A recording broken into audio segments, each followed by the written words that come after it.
Bismillah. Assalamualaikum warahmatullahi wabarakatuh. Innal hamdalillah nahmaduhu wa nasta'inuhu wa nastaghfiruh wa na'udzu billahi min syururi anfusina wa min sayyiati a'malina. May yahdihillahu fala mudhillalah wa may yudlil fala hadiyalah.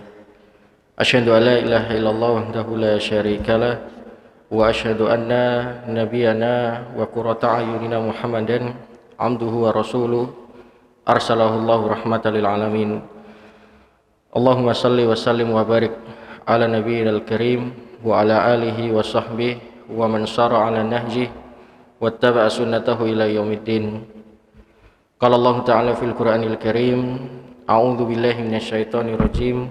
Ya ayyuhalladzina amanu taqullaha haqqa tuqatih wa la tamutunna illa wa antum muslimun.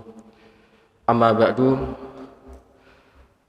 Allahumma inna nas'aluka fahman nabiyyin wa hifdzal mursalin wa ilhama malaikatil muqarrabin bi rahmatika ya arhamar rahimin.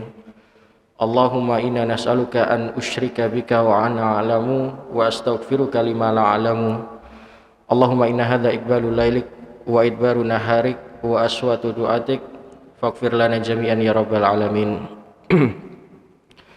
Para jemaah sekalian yang dimuliakan oleh Allah Subhanahu wa taala, alhamdulillah kita kesempatan yang mulia ini, di petang yang mulia ini juga Allah Subhanahu wa taala masih memberikan kemudahan langkah kaki kita, diberikan kenikmatan oleh Allah Subhanahu wa taala untuk bisa bersama-sama menjalankan ibadah sholat maghrib secara berjamaah di masjid yang mulia ini. Dan di kesempatan yang sama juga alhamdulillah Allah Subhanahu wa taala masih memberikan kesempatan nikmat pada kita panjenengan yang hadir ini, yang tetap di masjid mendengarkan majelis ilmu, tanda kalau antum semua dipilih oleh Allah Subhanahu wa taala. Tanda kalau Allah itu menginginkan suatu kebaikan pada seorang hambanya. Cirinya itu ada dalam hadis riwayat Bukhari dari sahabat yang mulia Muawiyah bin Abi Sufyan. Kata Nabi sallallahu alaihi wasallam, "Mayuridillahu bihi khairan."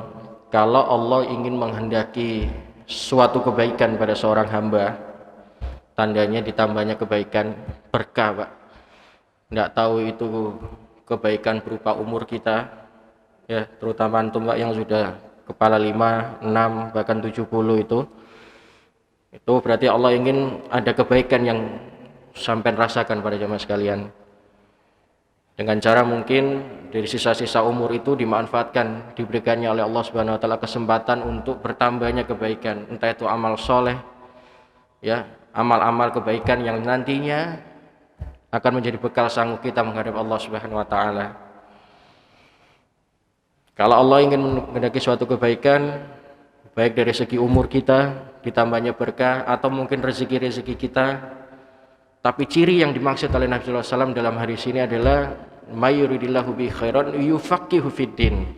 Kalau menghendaki suatu kebaikan, ingin menambah suatu kebaikan pada seorang hambanya, itu cirinya adalah yufaqihu fiddin. Jenengan antum semua para jemaah sekalian tetap duduk di majelis ilmu walaupun punya kepentingan dunia sekalipun yang harus kita kerjakan. Maka jenengan yang tetap ada di sini ini insyaallah adalah pilihan dari Allah Subhanahu wa taala. Dan semoga para jemaah sekalian kita semua nantinya akan dikumpulkan oleh Allah Subhanahu wa taala dalam surga Firdaus. Ya amin ya rabbal alamin. Para jemaah sekalian yang dimuliakan oleh Allah Subhanahu wa taala, saya mohon maaf pakai masker karena kurang begitu fit gitu Pak ya. Insyaallah mudah-mudahan tidak mengurangi keberkahan di pertemuan malam hari ini. Semoga Allah Subhanahu wa taala berkahi pertemuan kita para jemaah sekalian. Kita lanjutkan bahasan kita. Kita sudah melewati pembahasan yang lalu, yaitu tentang ad-doa, tentang doa. Kita sudah sedikit banyak membahas hal-hal yang berkaitan tentang doa para jemaah sekalian.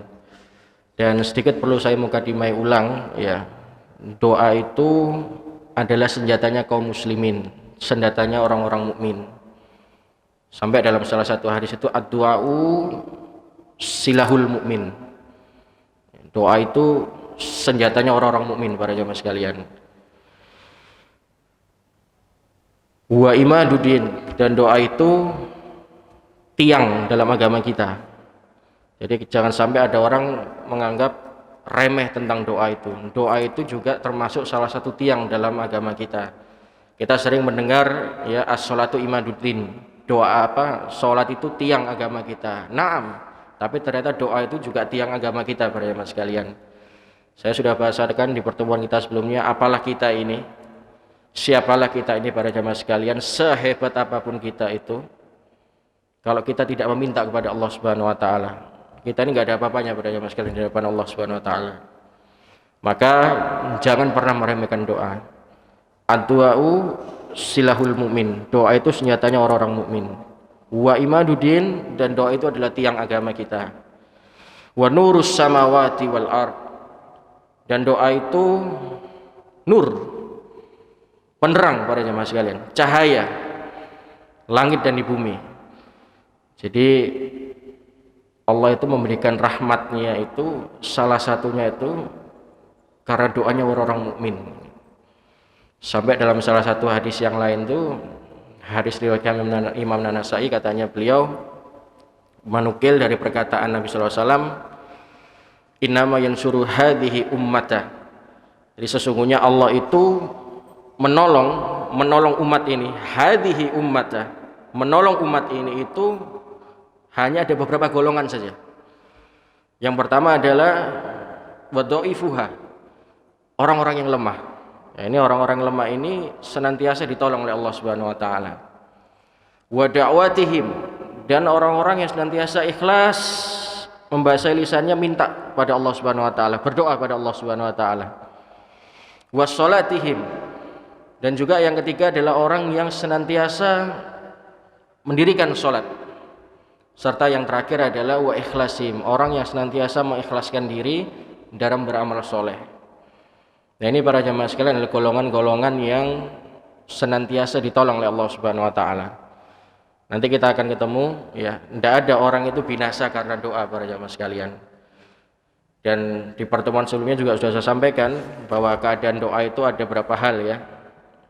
Antara korelasinya antara doa dan takdir dan lain sebagainya. Dan insya Allah malam hari ini kita lanjutkan dalam poin selanjutnya, yaitu istiqamu doa, yaitu terus menerus dalam doa, istiqomah dalam doa. Sikap terus menerus ini para jamaah sekalian, atau perilaku-perilaku dengan seorang mukmin ataupun muslim yang terus menadahkan tangan berdoa kepada Allah Subhanahu wa taala, itu diibaratkan oleh para ulama itu sebagai penawar. Dan itu punya banyak sekali manfaat tentunya untuk umat ini, khususnya bagi pribadi muslim tadi yang dia berdoa, kan begitu. Bahkan sampai Allah Subhanahu wa taala itu murka, Pak. Murka. Bahasa saya murka itu karena bahasa hadisnya juga seperti itu. Jadi dalam salah satu hadis itu Allah itu murka terhadap hambanya yang tidak mau berdoa kepadanya. Kata Nabi sallallahu alaihi wasallam, malam yas'alillahi yaghdab alaih. Siapa yang tidak meminta kepada Allah Subhanahu wa taala, maksudnya tidak mau berdoa, niscaya Allah akan murka kepadanya. Ya akhi, kita ini tidak boleh sombong para jamaah sekalian, merasa dunia ini sudah ada dalam genggaman kita gitu.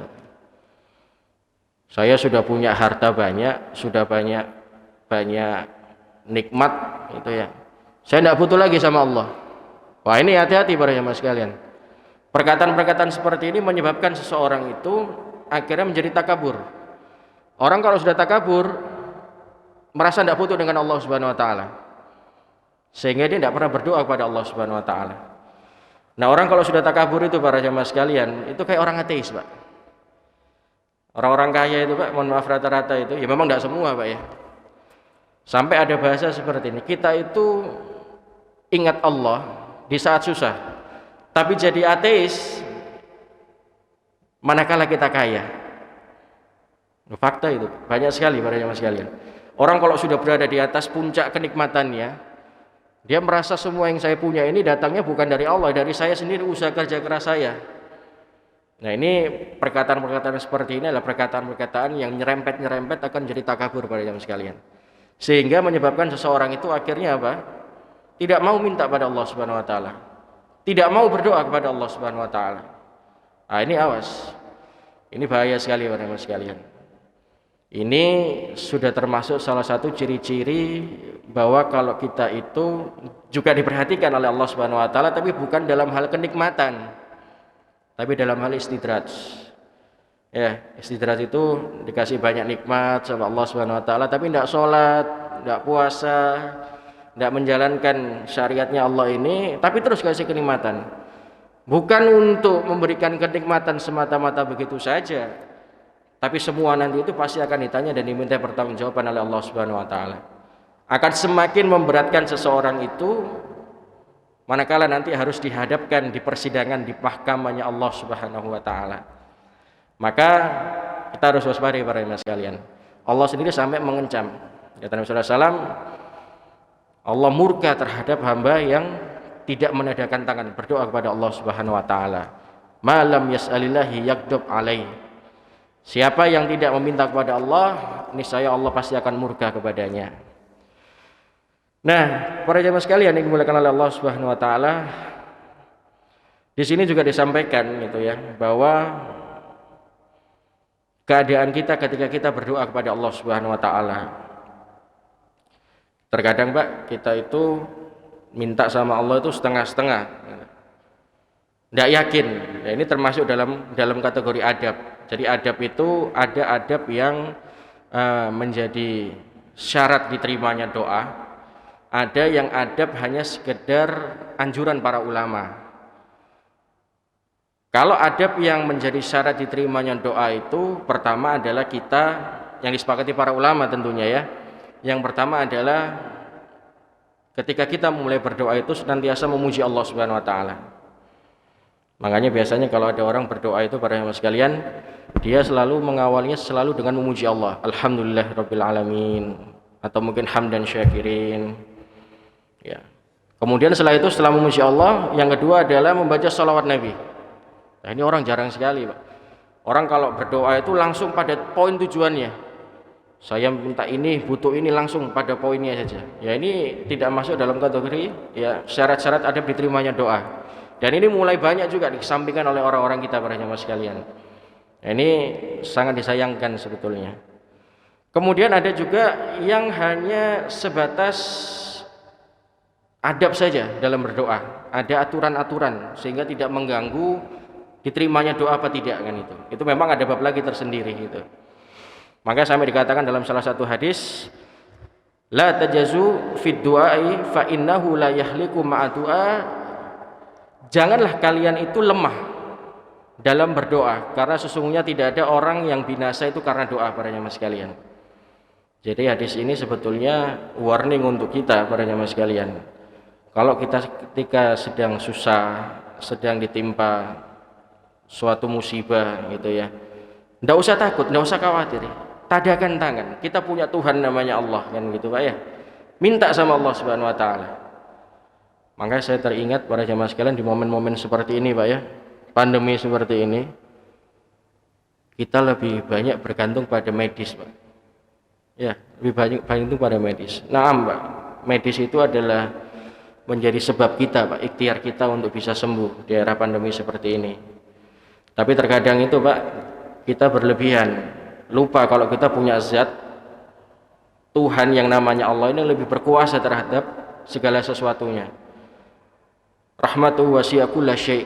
Rahmatnya Allah ini melingkupi seluruh alam Pak. Maka saya teringat ada perkataan Ustadz kita Pak ya, Allah yarham, Ustadz Dr. Ainul Haris, Allah yarham, beliau sudah meninggal tahun kemarin atau 2 tahun yang lalu Pak. Beliau pernah menyampaikan di masjid kita ini juga, di era pandemi ini para jamaah sekalian, kita waspada sekali. Kita ini bisa melakukan kesyirikan karena kita ini lebih banyak percaya pada medis, pada menggantungkan Pak ya, menggantungkan kepada medis saja, tapi tanpa mengingat Allah Subhanahu wa taala. Lupa terhadap Allah Subhanahu wa taala. Padahal semua penyakit yang memberikan penyakit itu siapa Pak? Allah Subhanahu wa taala. Dan menyembuhkan juga siapa Pak? Allah Subhanahu wa taala. Sebagaimana perkataan Nabi Ibrahim Pak ya dalam Al-Qur'anul Karim, wa idza maridtu fahuwa yashfin. Kalau aku sakit itu ya Allah yang menyembuhkan para jamaah sekalian. Kita minum obat, ya Pak ya. Saya pakai masker seperti ini hanya sebatas ikhtiar saja para jamaah sekalian. Tapi kita tidak boleh melupakan zat yang memberikan penyakit tadi dan juga yang memberikan kesembuhan. Siapa? Allah Subhanahu wa taala. Nah, ini era-era pandemi seperti ini Pak, ini tipis-tipis sekali ini. Ini kita harus waspadai para jamaah sekalian. Jangan sampai kita masuk dalam perangkap-perangkap ya kesyirikan-kesyirikan yang mungkin kita tidak pernah sadari itu. Ya, bukan tidak boleh, ikhtiar itu kan gitu. Tapi jangan sampai menyebabkan kita terkejar dalam perilaku-perilaku kesyirikan. Jelas dikatakan di sini fa innahu la yahliku ma'du'a ahadun. Janganlah kalian lemah dalam berdoa karena sesungguhnya tidak ada orang yang binasa karena doa. Mustahil Pak. Ketika kita susah para jamaah sekalian, kita berdoa secara ikhlas. Secara ikhlas ya. Itu tidak dikabulkan oleh Allah Subhanahu wa taala atau justru menyebabkan kita akan semakin terpuruk. Bahkan saya kalau sudah masuk dalam bab ad-du'a ini Pak, saya senang sekali teringat kisahnya orang-orang ateis. Dan itu dikisahkan dalam Al-Qur'anul Karim Pak, dalam surat Al-Ankabut itu Pak ya. Kalau ketika kapal mereka, pesawat mereka sedang terombang-ambing di atas laut, Pak ya, di atas udara dan akan jatuh para jamaah sekalian. Kendaraan yang mereka tumpangi itu akan jatuh, akan terjadi musibah. Apa Pak yang terjadi? Allah kisahkan dalam Al-Qur'anul Karim, fa idza raqibul fil fulk da'wallaha mukhlishina lahuddin. Apa Pak? Allah buat mereka itu Pak, orang-orang ateis itu secara ikhlas, mukhlishina lahuddin, menadakan tangan. Ya Allah, tolong selamatkan kami. Tolong kami ini. Tapi apa yang terjadi para jamaah sekalian? Padahal hambanya itu Pak mempersekutukan Allah Subhanahu wa taala. Berbuat syirik. Ateis itu kan tidak percaya adanya Tuhan Pak ya. Tapi ketika dia diuji oleh Allah Subhanahu wa taala dengan musibah yang tidak pernah dia sangka, tidak pernah dia duga, hati mereka itu Pak, kodratnya itu muncul pada jamaah sekalian. Muncul tabiatnya sebagai seorang manusia, berdoa. Dia paling tidak tahu berdoa pada siapa, tapi dia berdoa mukhlishina lahuddin, secara ikhlas pada jamaah sekalian. Tapi apa yang terjadi pada jamaah sekalian? Falamma najahum ilal birri. Ketika Allah sudah selamatkan mereka ini Pak, orang-orang ateis itu sudah diselamatkan oleh Allah Subhanahu wa taala, kapalnya sudah selamat, tidak jadi tenggelam, pesawatnya enggak jadi jatuh. Ketika mereka diselamatkan ke daratan oleh Allah Subhanahu wa taala, wahum la yusyrikun. Mereka kembali mempersekutukan Allah Subhanahu wa taala. Tsumma na'udzubillah sekalian. Itu orang-orang ateis, Pak. Jadi jelas bahasa Nabi di sini, enggak ada orang itu binasa karena doa, Pak. Kadang itu orang meremehkan masalah doa. Doa itu bisa apa kan gitu. Ini perkataan-perkataan yang harus kita waspadai para jamaah sekalian. Perkataan-perkataan yang bisa menyebabkan seseorang itu terjerumus kemaksiatan pada Allah Subhanahu wa taala. Syubhat ini Pak, remang-remang ini. Padahal dengan doa tadi Pak, jelas di mukadimah awal bab ini adalah doa silahul mukmin. Doa itu senjatanya orang-orang mukmin. Antum Mbak berusaha sehebat apapun ikhtiar, mau punya proyek besar sekalipun, ya, mau punya usaha keras seperti apapun, tapi tidak diiringi doa, tidak ada apa-apa yang didapat Allah Subhanahu wa taala. Nah, ini harus kita waspadai para jamaah sekalian. Terkadang kita banyak meremehkan tentang doa. Kemudian dilanjutkan dalam hadis yang lain para jamaah sekalian. Kalau tadi kita diperintahkan untuk tidak boleh lemah dalam berdoa itu, punya semangat, yakin Allah Subhanahu wa taala pasti akan mengabulkan doa itu. Maka dalam hadis yang lain para jamaah sekalian, Allah memuji orang-orang yang senantiasa istiqomah di atas doa. Innallaha yuhibbul mullihina fid du'a. Sesungguhnya Allah Subhanahu wa taala menyukai orang-orang yang terus para jamaah sekalian istiqomah dalam mengulang-ulang doanya. Jadi Pak, pernah nggak kita merasakan berdoa sudah susah payah, pagi, siang, sore, malam berdoa minta sama Allah Subhanahu wa taala, tapi sampai sekarang belum dikabulkan oleh Allah Subhanahu wa taala. Yaitu ternyata ada berbagai sebab para jamaah sekalian. Nanti insya Allah kita akan ketemu dalam babnya tersendiri. Tapi ternyata hal semacam itu para jamaah sekalian, justru lebih disenangi oleh Allah Subhanahu wa taala. Dengan kita terus mengulang doa-doa yang kita panjatkan kepada Allah Subhanahu wa taala itu dipuji oleh Allah Subhanahu wa taala. Ya, hadis ini diriwayatkan Imam At-Tabrani Pak dalam kitab Ad-Du'a di halaman 20. Dan ini hampir semua kitab mu'jamnya ada beliau At-Tabrani ini. Jadi maknanya Pak, Allah tuh suka terhadap orang-orang itu yang istiqomah dalam doa. Ada Pak ya, orang yang sebentar cuma sekali doa, setelah itu dikabulkan lupa lagi dengan Tuhannya. Atau mungkin ya mengulang-ulang doa tapi syaratnya tadi nggak terpenuhi para jamaah sekalian. Nah ini harus kita perhatikan juga para jamaah sekalian. Karena orang yang mengulang doa itu menandakan para jamaah sekalian bahwa dirinya itu butuh terhadap Allah Subhanahu wa taala. Ini termasuk ciri yang disebutkan oleh para ulama bahwa orang yang istiqomah terus-menerus mengulang doanya itu tanda kalau dia butuh kepada Allah Subhanahu wa taala. Baik, sekarang kita masuk dalam poin selanjutnya. Ada poin yang baru para jamaah sekalian, yaitu tergesa-gesa. Nah ini Pak, dalam mengharap terkabulnya doa. Ada salah satu hadis dari sahabat yang mulia Abu Hurairah radhiyallahu anhu. Hadis ini diriwayatkan Imam Bukhari para jamaah sekalian. Bahwasanya ini jawaban sekaligus juga ucapan-ucapan yang umum sering terjadi di tengah-tengah masyarakat kita. Bahwa doa itu setiap yang kita bermunajat pada Allah Subhanahu wa taala itu pasti akan dikabulkan gitu ya. Selama tidak terburu-buru. Karena pengabulan Allah dalam doa itu tidak harus langsung pada saat itu para jamaah sekalian. Yustajabu li ahadikum ma lam yaj'al yaqulu da'autu falam yustajabu lih. Doa setiap kalian itu pasti akan dikabulkan oleh Allah Subhanahu wa taala. Syaratnya satu. Yaqulu ma lam yaj'al. Selama tidak tergesa-gesa para jamaah sekalian. Biasanya juga orang kalau cirinya suka tergesa-gesa itu, suka minta segera dikabulkan itu, biasanya berkata, da'autu falam yustajabu li. Saya sudah berdoa tapi belum juga dikabulkan oleh Allah Subhanahu wa taala. Nah, ini perkataan semacam ini tidak boleh para jamaah sekalian. Tadi saya sampaikan ya, tidak boleh. Allah mengabulkan doa itu ada 3 tahap para jamaah sekalian. Yang pertama, kalau kita berdoa itu bisa saat itu juga dikabulkan oleh Allah Subhanahu wa taala. Atau yang kedua, tidak dikabulkan, ditahan, tapi dengan kita diberikan rahmat oleh Allah Subhanahu wa taala. Ya, rahmat itu ampunan. Atau yang ketiga, kita diberikannya bertambahnya kebaikan. Jadi kalau kita Pak banyak berdoa itu terus tanpa kita sadari, amal soleh yang kita kerjakan ini bertambah. Wah, itu berarti tanda salah satu syarat ataupun doa kita, hajat kita itu dikabulkan oleh Allah Subhanahu wa taala. Tapi bukan berarti kemudian doa yang menjadi tujuan kita itu, apa yang menjadi keinginan kita tidak dikabulkan oleh Allah Subhanahu wa taala. Tentu itu hak prerogatifnya Allah Subhanahu wa taala. Mungkin tidak dikabulkan pada saat itu para jemaah sekalian ada sebab. Allah tahu, Pak. Inni a'lamu ma la ta'lamun. Aku lebih mengetahui apa yang tidak kamu ketahui. Mungkin saja kalau Allah berikan pada saat itu para jemaah sekalian, banyak mudaratnya untuk kita. Ya Allah, berikan saya harta yang banyak. Tapi ternyata harta kalau sudah diberikan oleh Allah Subhanahu wa taala bukan fisabilillah. Banyak mudaratnya. Untuk kemaksiatan jalan Allah Subhanahu wa taala. Jadi Allah lebih tahu para jemaah sekalian.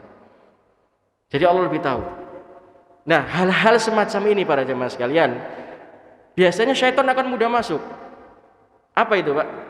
Kalau keinginan kita enggak dikabulkan, tidak segera dikabulkan oleh Allah Subhanahu wa taala, biasanya muncul prasangka, Pak. Ya. Prasangka sama Allah Subhanahu wa taala. Doaku enggak dikabul-kabulkan sama Allah Subhanahu wa taala. Hati-hati, Pak. Ini perkataan-perkataan syubhat yang menyebabkan prasangka kepada Allah Subhanahu wa taala. Inna abdi dona abdi. Sesungguhnya aku ini sesuai dengan prasangka hambaku. Wah, hati-hati, Pak. Hati-hati betul. Terkadang kita kan muncul, Pak ya, perasaan-perasaan semacam itu. Sampai ada yang mengatakan Allah ini zalim sekali. Naudzubillah para jemaah. Saya dengar sendiri ada itu, Pak. Allah zalim sekali katanya. Karena tidak mengabulkan keinginannya. Hati-hati para jamaah sekalian. Ingat, Allah itu bahasa Nabi di sini akan mengabulkan seluruh doa hambanya selama dia tidak tergesa-gesa. Jangan terburu-buru para jamaah sekalian. Di bab yang tersendiri, Allah sendiri juga tidak menyukai sesuatu itu yang tergesa-gesa. Karena tergesa-gesa itu para jamaah sekalian adalah perbuatan syaitan. Tenang, tapi istiqomah, terus mengulang dalam doa itu. Itu yang diharapkan oleh Allah Subhanahu wa taala. Dalam hadis yang lain para jamaah sekalian juga dijelaskan, kalau tadi riwayat Bukhari, sekarang riwayat Imam Muslim para jamaah sekalian di nomor 2735. La yazzalu yustajabu li al-abdi malam yad'u bi itsmi aw qati'ati rahim malam yastajil.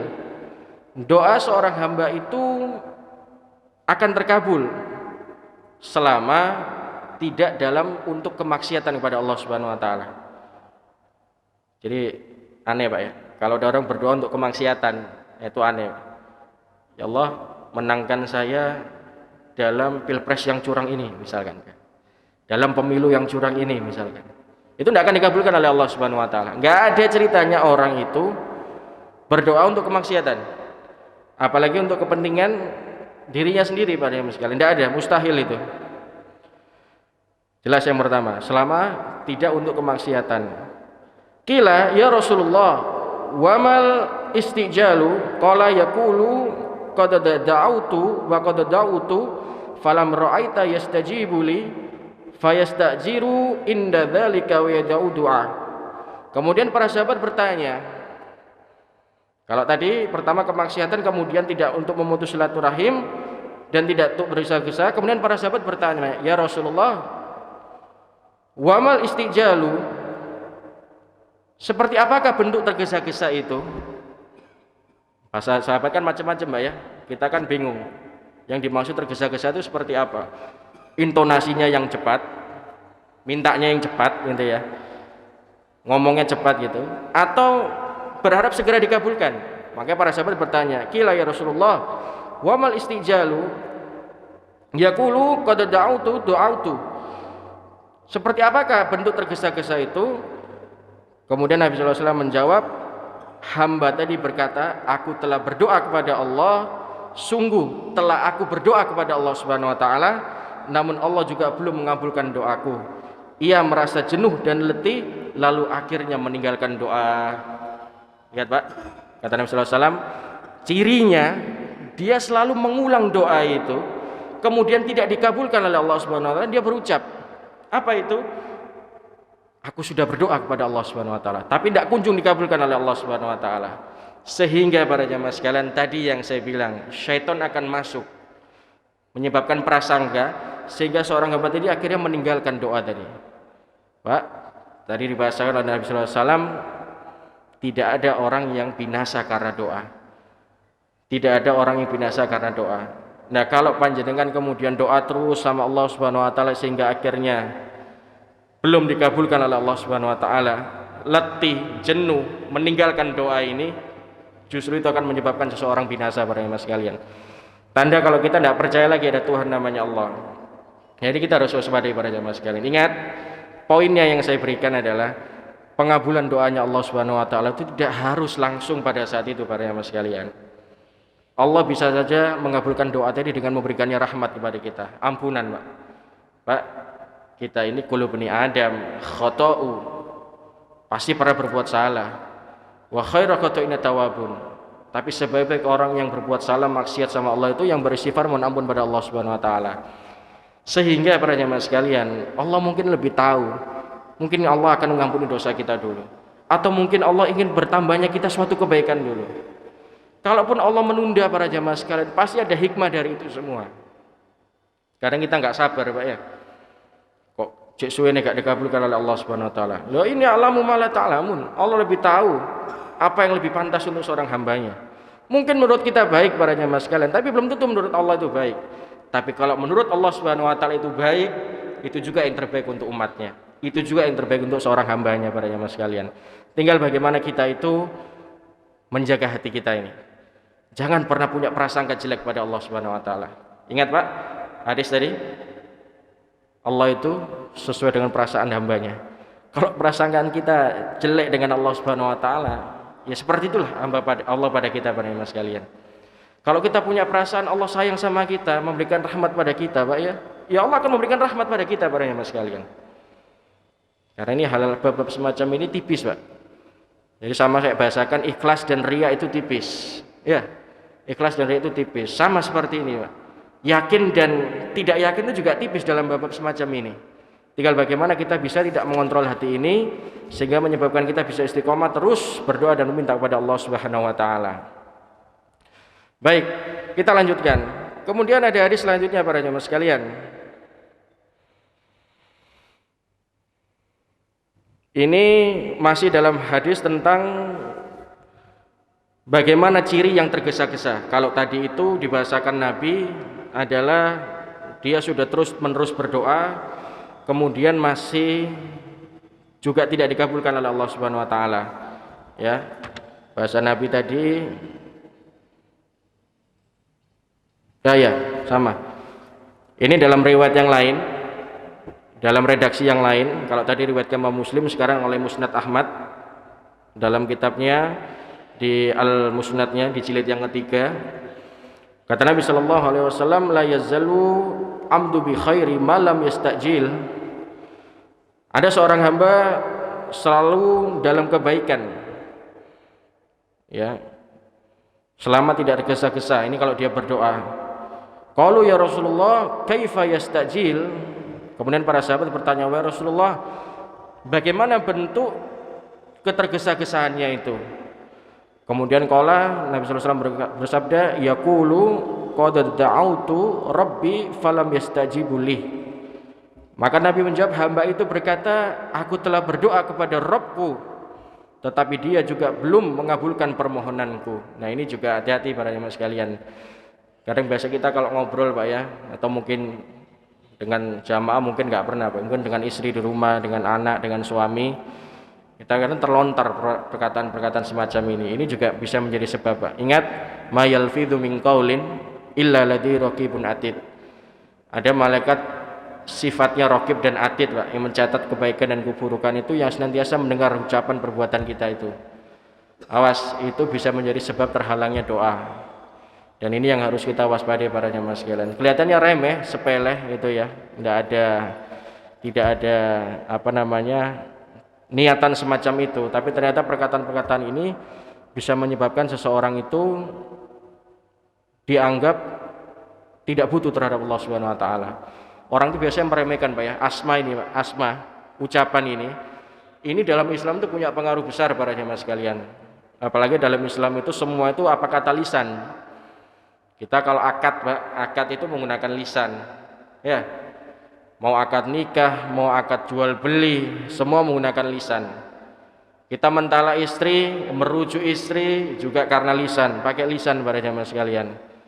Kita membaca pakai lisan, semua karena lisan. Makanya kita harus waspada sekali. Kenapa? Di sini Ibnu Qayyim Al-Jauziyah mengumpulkan dalil-dalil hadis-hadis Nabi sallallahu alaihi wasallam semua yang berkaitan tentang lisan dalam bab doa ini. Karena doa itu juga menggunakan lisan para jamaah sekalian. Makanya kalau saya sangat menganjurkan sekali, saya termasuk orang yang menganjurkan para jamaah sekalian itu kalau sholat, walaupun sholatnya sir, duhur dan asar itu, Pak ya, itu dibaca, Pak. Jangan di dalam hati. Jangan dalam hati. Dibaca Al-Fatihahnya, suratnya, itu dibaca dalam hati. Kenapa? Dalil yang jelas para jamaah sekalian. Iqra bismi rabbikal ladzi khalaq. Ya Muhammad, baca. Jangan hanya sekitar di dalam hati, baca. Begitu juga kalau doa, Pak, walaupun tidak keras, tapi diucapkan bibir ini, berucap.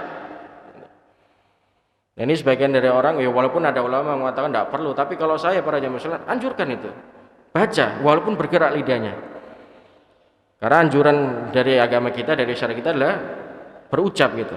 Walaupun kita kalau sholat itu sholat sir gitu, Pak ya.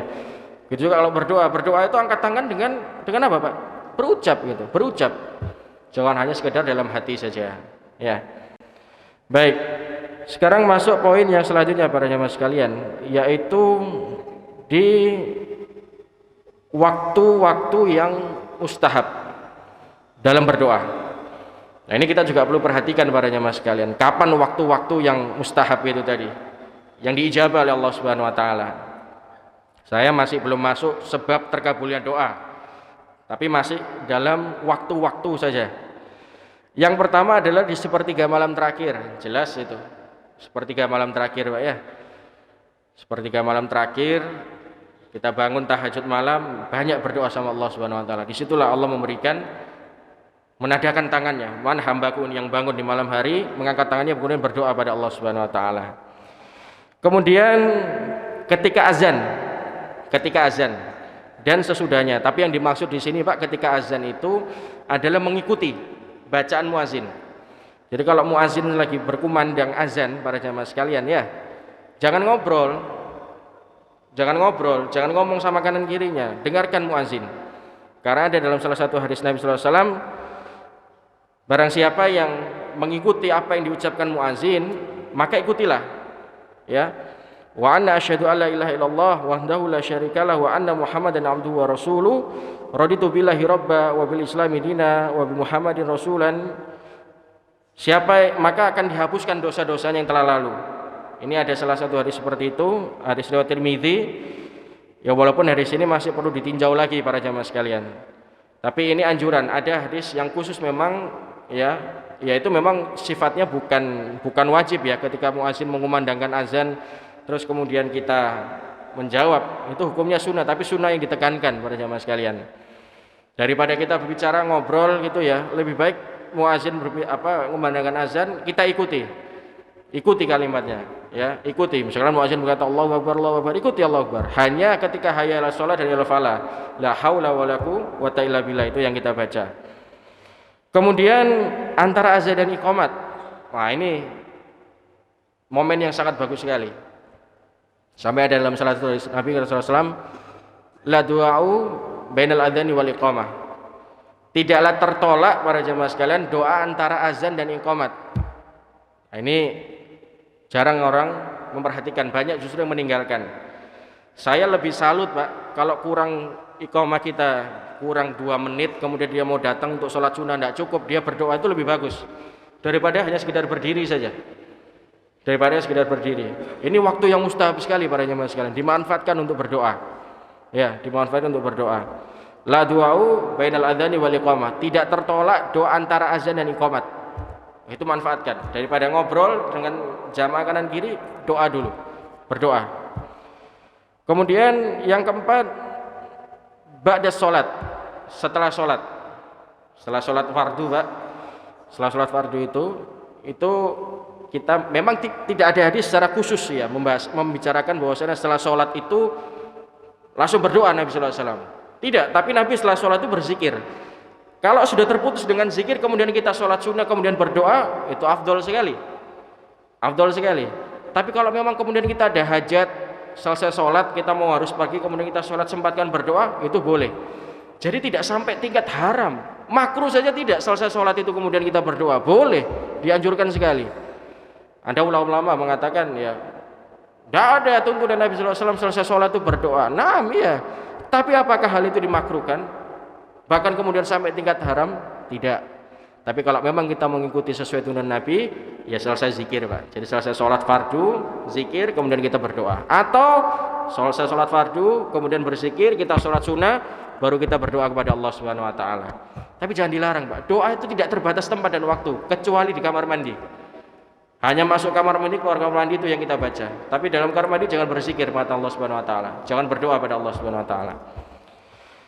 Kemudian yang kelima adalah saat imam atau khotib naik ke atas mimbar Jumat. Ya tadi, Pak, itu momentum untuk membaca banyak ya. Kemudian di akhir waktu asar. Jadi ini riwayat Imam Nasai, Pak ya. Hari Jumat itu punya 2 waktu yang mustahab untuk kita berdoa. Yang pertama adalah ketika duduknya khotib di 2 khutbahnya. Khutbah pertama duduk, Pak ya. Aku lu qouli hadza wa astaghfirullah li wa lakum wa lisal muslimin fastaghfiru innahu wal ghafurur rahim. Beliau khotib duduk, manfaatkan untuk berdoa. Berdoa, Pak, berdoa. Sampai dia nanti menutup khutbah Jumatnya itu waktu mustahab untuk berdoa, banyak berdoa. Di riwayat yang kedua, setelah asar tadi sampai maghrib tadi Pak, maghrib itu waktu mustahab untuk kita berdoa, manfaatkan untuk kita berdoa kepada Allah Subhanahu Wa Taala. Masih banyak sebetulnya para jamaah sekalian waktu-waktu yang mustahab untuk kita berdoa munajat kepada Allah Subhanahu Wa Taala. Namun karena waktunya terbatas, mudah-mudahan yang sedikit ini bisa mendapatkan manfaat untuk kita semua. Saya kasih kesempatan dulu, mungkin ada yang mau ditanyakan atau ingin didiskusikan para jamaah sekalian sebelum kita akhiri atau kita tutup. Baik, cukup ya. Mudah-mudahan ada manfaatnya. Semoga Allah Subhanahu Wa Taala istiqomahkan kita di atas iman dan Islam, dan Allah Subhanahu Wa Taala senantiasa memberkahi setiap langkah kaki kita, kehidupan kita ini, dan Allah Subhanahu Wa Taala senantiasa memberikan kita kekuatan untuk senantiasa beramal soleh, sehingga nantinya di akhir hidup kita dalam keadaan husnul khatimah. Kita tutup dengan doa kafaratul majelis. Saya kurang lebihnya mohon maaf. Subhanakallahumma wa bihamdika asyhadu an la ilaha illa anta astaghfiruka wa atubu ilaik. Wassalamualaikum warahmatullahi wabarakatuh.